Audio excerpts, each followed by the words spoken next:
Hi everyone, I am Fiona.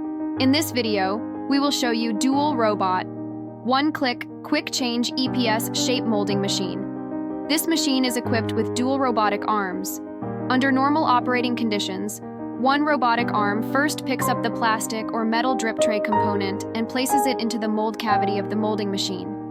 The machine then closes the mold and completes the material injection. After the molding process is finished, the second robotic arm removes the finished product and places it onto the conveyor belt, completing the entire process automatically.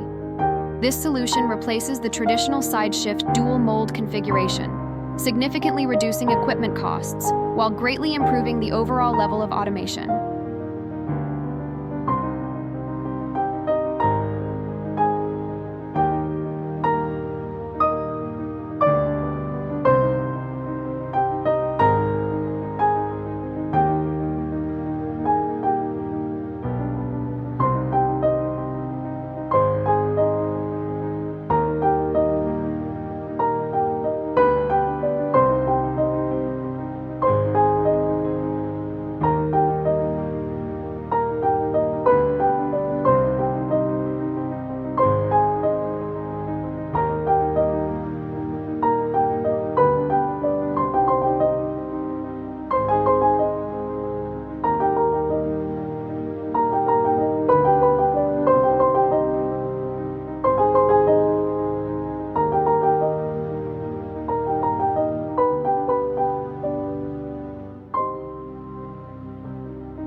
For more information about the EPS machine and EPS mold, please contact us by email or mobile phone. We will be happy to answer your questions.